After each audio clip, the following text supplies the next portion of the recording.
Hey, Rashad. Yo, yo, a lot has happened. So I'm sure there will be a lot that I miss. I apologize in advance. I apologize in advance. How the heck is everybody doing, man? This is the Road to 5K Subs. My name is Rashad Milligan. If you all are new to the channel, today there's so much to talk about. Commissioner's Cup, I'll probably react to that in a separate video once that game ends because I do not have Amazon Prime. That's part of one of my mini rants that I have built up. But I guess the thing that you all here come here today for the news, the newest of the news. Miss Liz Cambage has reached a contract divorce with the Los Angeles Sparks. Is something that Angel McCoughtry has gone through with the Minnesota Lynx. I was about to say Timberwolves. It's something that Tina Charles has gone through with the Phoenix Mercury. And that was kind of the first time a lot of people heard it for the first time, including myself. Is the first time I paid attention to the actual verbiage of their agreement, mutual agreement to part ways of the contract divorce. Anyways, I was shamed for that. And it's a shame that the people who don't read the CBA, Azare Stevens, we appreciate your services to basketball and Twitter and all the other writers who have condemned us for not knowing the ins and outs of the terminology of the great game of basketball and the selling of it. All right, let's get into it, man. Liz Cambage, the holder in the league for the league record of single points scored in a game. It was 4 years ago. I reacted to it on this channel. It feels like it was a billion years ago at this point.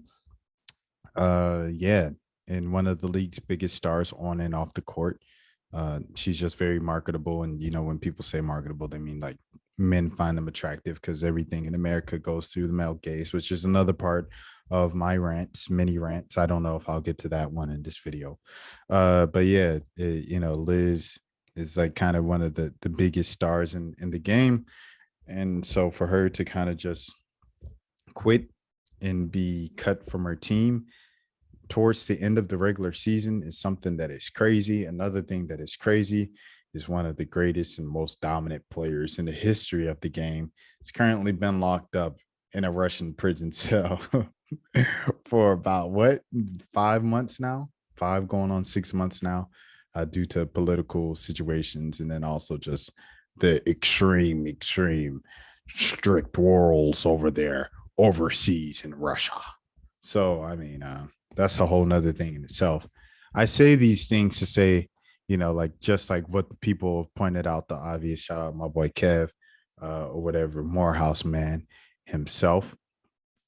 If these stories will be the hugest things on earth if it was men, you know what I'm saying? If it was kind of the male equivalent, like Liz Cambage is, I don't know if you can call her Wilt Chamberlain, right? Like Wilt Chamberlain is like amazing. But Liz is, I guess, if you wanted to say just for the sake of the single season, I mean single game scoring record, we'll just go off that pure. We're not going off of the fact that she competed in the Olympics like Bill or Wilt or played Harlem Globetrotters like Wilt or could bring the ball and razzle dazzle like Wilt, you know, et cetera, et cetera. You go down the line, but she can shoot the three ball, and you know she's mean posting up. Can no one can stop her when she's on her game and when she's in shape, when she's in game condition shape and stuff like that. That's part of the problem with this Cambage. She's never in game condition state. It's been that way for the past 3-4 years. Here we go. We're getting into the rant. I had to get myself started. Um, Liz, it seems like, you know, and like people said, it's just been a pattern, you know. You want to defend her, you want to defend her, you want to defend her, you want to defend her, but it gets kind of tough to defend someone after a while. When someone steps away from the game for a couple of seasons, right? They come back and they say they had to get their mental right, right? And you say, okay, they play one season with the team in Dallas with Skylar Diggins Smith. And you know, you have a decent season and you set the record, everything like that.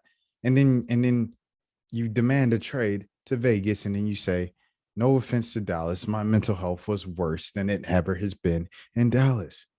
And you go, wow, I feel really bad for you. So you're in Vegas, guys are doing pretty well. You fade in the playoffs, you fade in the postseason. when your team needs you the most, so you don't quite get over the hump. You get to the semifinals. Asia's left there by herself, crying on the floor, banging on the floor. We've all seen the video. You might have forgotten because it's been like 10 months at this point. But yeah, that's how the season ended last year. And you creep into the night off to LA and you say, you know, my journey has been kind of scripted and written by other people.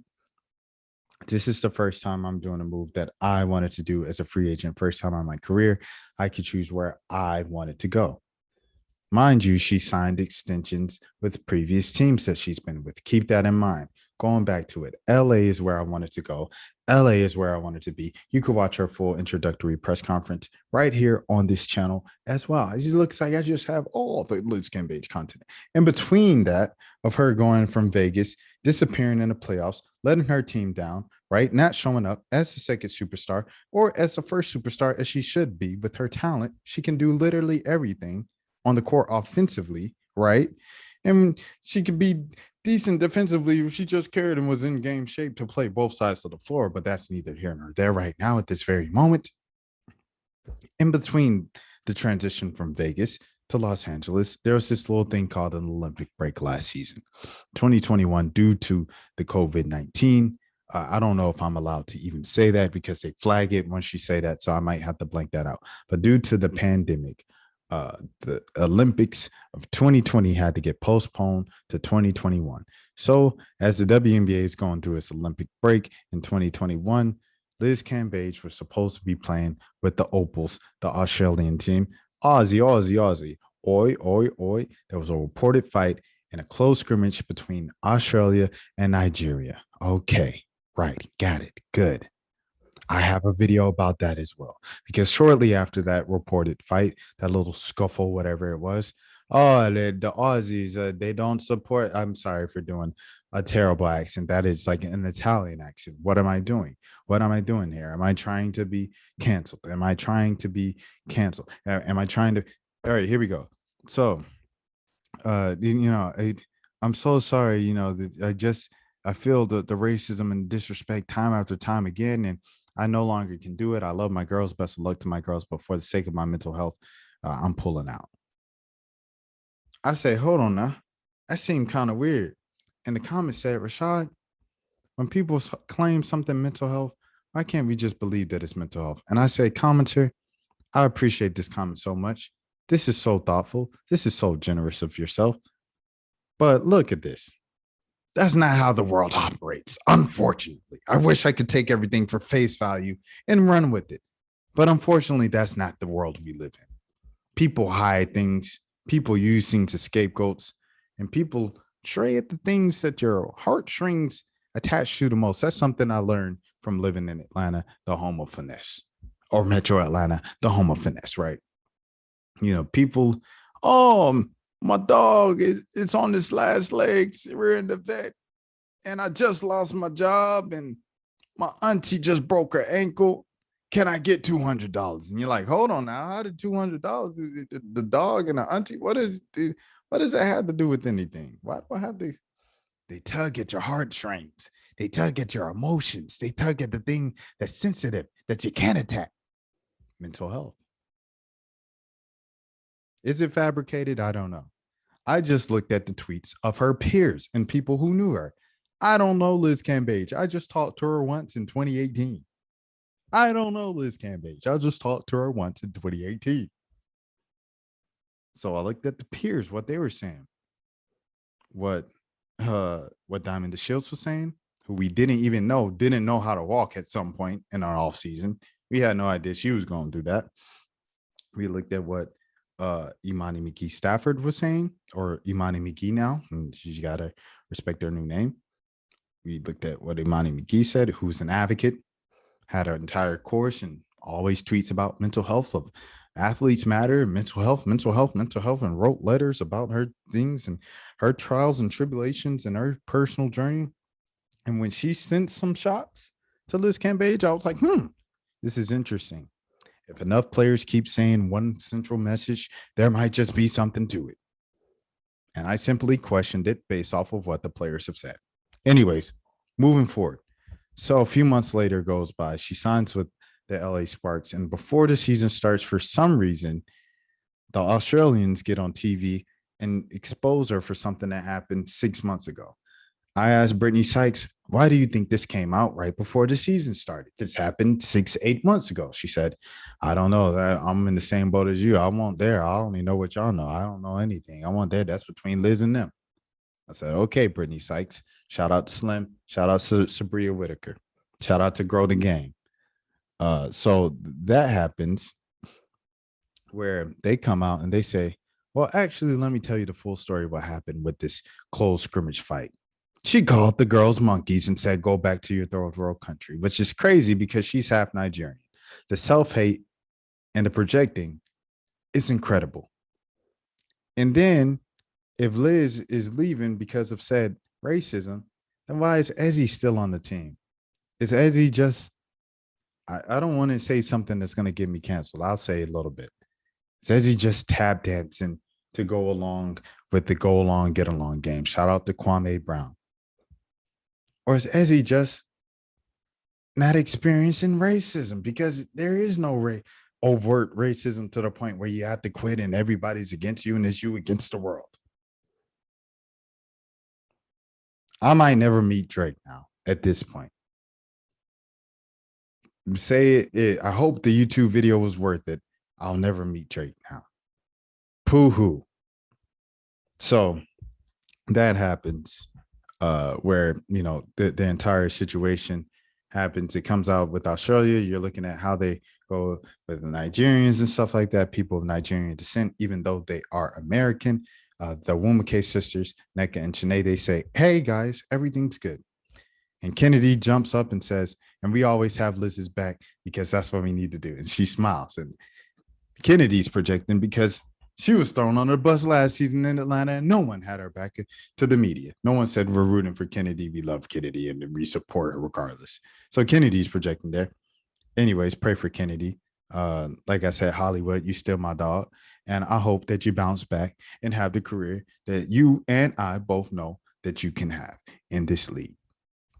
Wish you nothing but the best because you have the most talent in the world. You are Ellen Iverson in the flesh, and you are the greatest Kennedy Carter. Anyways, flashing back on track. So with all of these things being said, they said everything's good. They put a smile on it. Liz ain't giving effort. Liz is looking lazy. Liz ain't in game shape. Liz ain't this. It's all the things that we have seen for the past few seasons, and it seems like it's just getting progressively worse and worse. According to Chris Haynes, shout out to my boy Chris Haynes, a story with Yahoo Sports.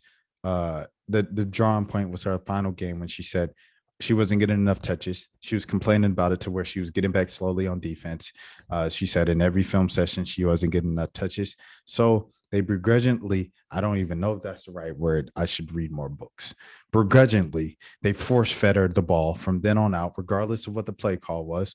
Just to prove a point to Liz Cambage. Okay, here's the ball. Here's the ball. What are you going to do with it? Like whether she was set or not, whatever in the world, here's the ball. They end up losing the game by about 18 points. She gets in the locker room early, 11 points, 5 rebounds, something like that. Shout out to Chris Haynes. I just read the story. That's off of memory. I don't even know if that's the accurate stat line, but it's something along those lines for someone who's like the tallest player in the W. It's like her and Tierra McCowan.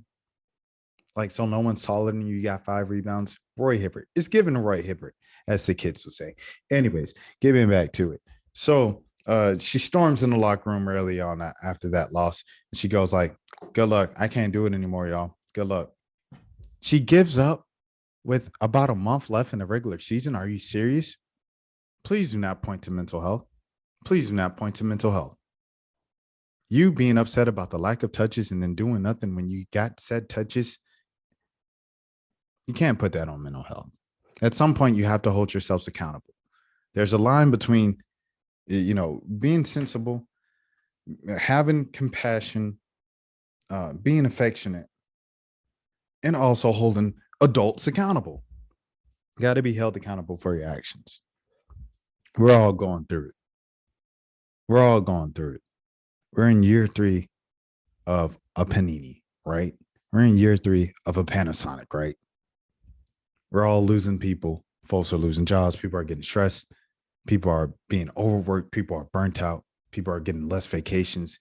People are getting more vacations, which could be, just stressful with travel or whatever in the world. Times are tough, right? They're tough for everybody. Everybody's going through it right now. Believe it or not. That might just be one of the reasons why I haven't uploaded every single day with my face on it. So I say all that to say this. I get it. If you're going through it, I get it. But you're not alone in that. And if everybody's going through it, that means that we still have to hold ourselves accountable when we're all going through it. That's my little rant or whatever. WNBA All-Star. I don't even know how long. This is probably like minute 18. I was rambling for 15 minutes with the Liz Cambage. Let's get to the WNBA All-Star. So, no events Friday. That's a loss in my opinion. We get to Saturday. I turn on the TV. It's not on ABC. It's on ESPN. Okay. Go to ESPN. It's not on ESPN. I forget the event that was on. Oh, it was tennis. It was like the Wimbledon or US Open, whichever classic tennis thing it was. It was men's. It wasn't even women's. And everybody knows, like in America, we care more about women's tennis than like men's tennis. Like that's the one sport that women get more shine, right? Necessarily and stuff like that. Anyways, so the men's, little tennis thing is going on. It says turn to ESPNU. So people are already mad because they announced it on the WNBA's Twitter page like at 3 o'clock. It was supposed to start at like 3 o'clock Eastern. At 3 o'clock Eastern, they tweet, "Hey, tune in to ESPNU for the skills challenge and thing. Tune in to ESPNU." Our girl Ryan is perform friend of the channel, Ryan Howard, number 1 pick, projected rookie of the year, having a sensational season. Had a little slump pre All-Star break, came back, took a night off, with the shoulder injury, shoulder low bug, came back, shot the lights out, had a off shooting night or whatever the other night against Seattle, but it's all good. She still ended up with 23. Anyway, getting back to, I'm watching Ryan, I'm supporting blah blah blah, and I noticed it's these black jerseys that's also participating in these contests. They got the children participating in an official All-Star Weekend contest. And in theory, this sounds amazing. Help grow the game, help keep the kids who are invested in the game on a youth level interested all the way up to remain in the game until they get to the pros, to increase and help maintain female sports participation. That is amazing. That is beautiful. You only get 2 official events, the 3-point contest and the skills competition. Either you need to create another contest for these little Make-A-Wish. No, I'm not even gonna joke with that. For these little AAU kids to participate, or you know what I'm saying? Because you wouldn't do that in the NBA. If you only had 2 events in the NBA, you're not putting the kids halfway with the, come on, man. We're not doing that. Bronny isn't running with LeBron on All-Star Weekend with his blue chips jersey on. He isn't doing that. The NBA's got too much money and they take this thing seriously. No matter how big and popular over time in high school basketball gets, Mikey Williams isn't going out there. He's not going out there to dunk contest.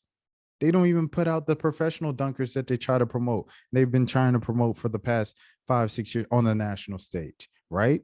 So why would they do that with some kids? Take it seriously, man. Show some professionalism. Let's get a little more respect going for these women, man. You know what I'm saying? Another problem I have with it are the invitees, right? Lexi Brown literally says, I would have paid for the travel myself. That's sad, man. All the people that were invited to participate, it was like they played for the Chicago Sky or they were already an all-star. And it's crazy because then who shows up? Nas Hillman was there. So like there was a lot of players in the WNBA who weren't playing in the game. They were there and were doing, community service and So I'm like, if they were already in town or if you were already inviting people who had nothing to do with the game, then why were just people who were participating in events were only the people who were playing in the game or who played for the Chicago Sky? I just didn't get it. I didn't like that at all. I thought that you could, like they said, invited some of the players or whatever, just the best of the best at that position, the most skilled players for the skills challenge, and the best 3-point shooters for the 3-point shooting challenge. I mean, as I'm saying, like I feel like that's kind of like a basic respect thing. The venue, the venue is like a convention center. It's looking like MegaFest. No, MegaFest was bigger. Shout out to InvestFest. Shout out on your leisure coming in Atlanta in a couple weeks. I hope to be there. It's looking like an AAU tournament. It's looking like how you have all the courts at an AAU tournament and a convention center for a weekend. And when I texted that to someone, they said it's because they're having the AAU tournament there this weekend.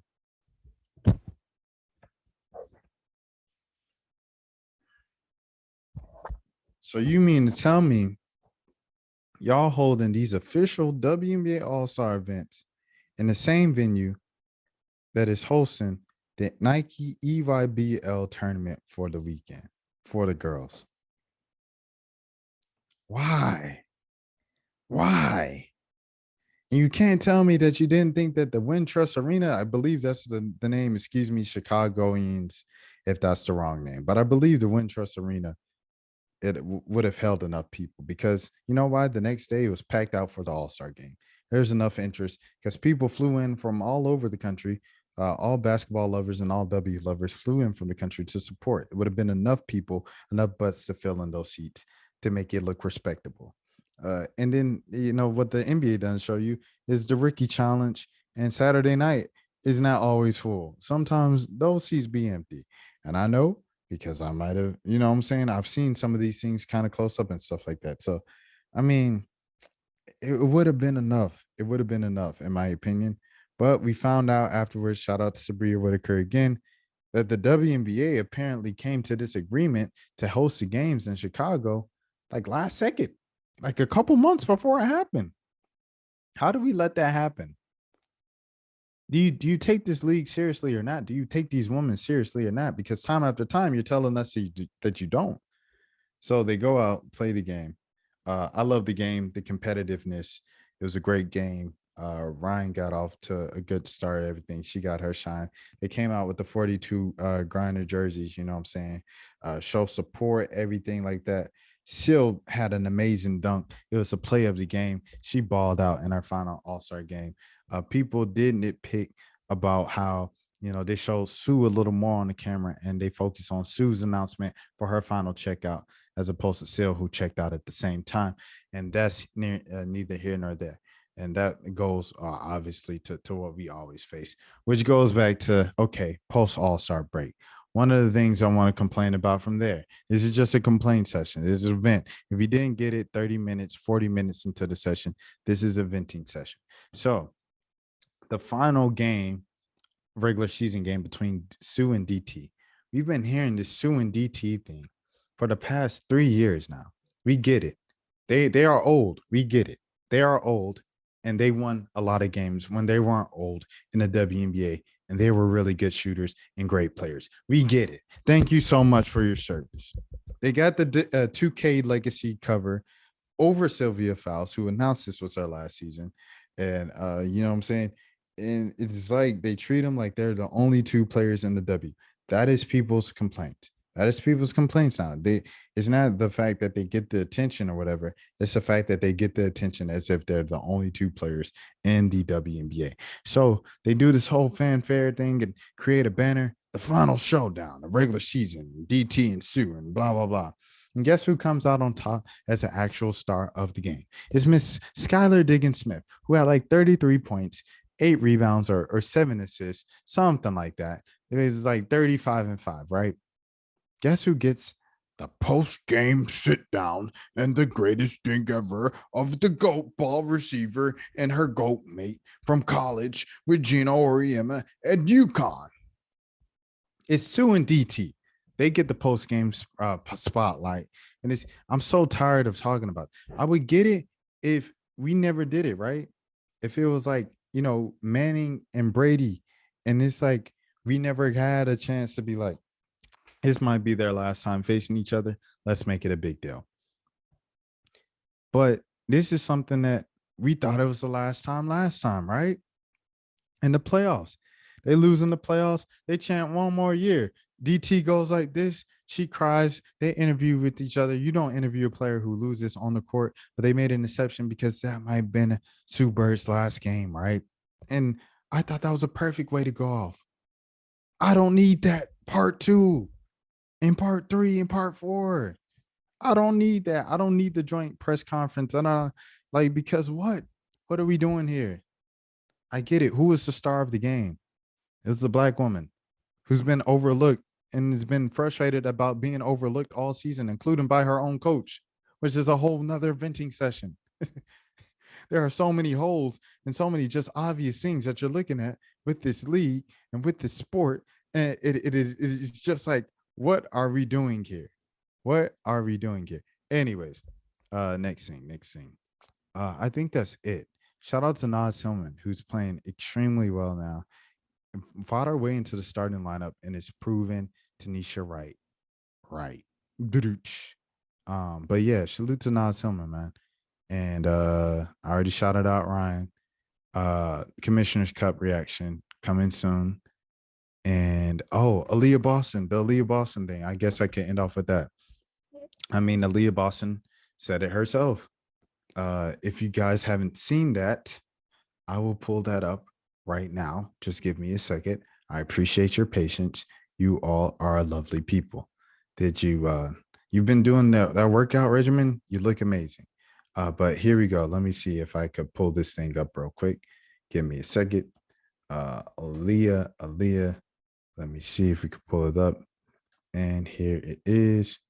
Let me go and see if I could share the screen and do it right here. Okay, here it is. If you guys didn't know about the entire incident that happened at the ESPYs, Aliyah Boston was not invited to the ESPYs, but Paige Beckers was. Aliyah Boston was a nominee for Best Female College Athlete. Paige wasn't. So it was like, why was Paige invited and Aliyah wasn't?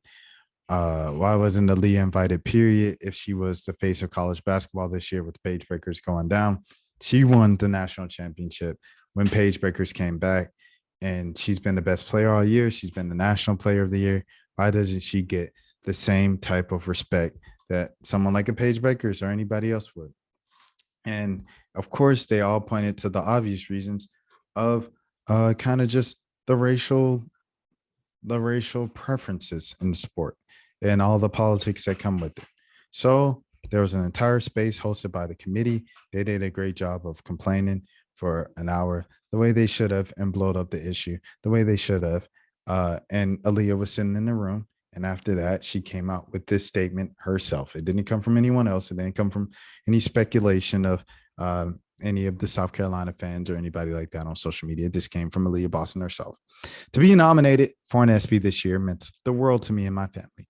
While it hurt finding out that they wouldn't be televised in the category, despite it being televised last year, and had no intentions for me to attend, it hurt me more to see ESPN change course and invite me only after social media caught wind of it.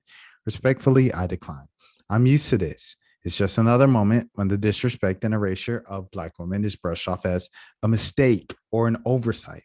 Another excuse for why our milestones and accomplishments aren't a priority this time, even now, 50 years after Title IX. To every Black girl and every Black woman, no one can take away what God has in store for us. You matter. You are valuable. You are a priority. You are seen and you are loved. Don't let anyone tell you otherwise. Aliyah Boston herself, ladies and gentlemen, wonderful written statement. Salute to her team, salute to everybody over there at Clutch, salute to Jay, stuff like that.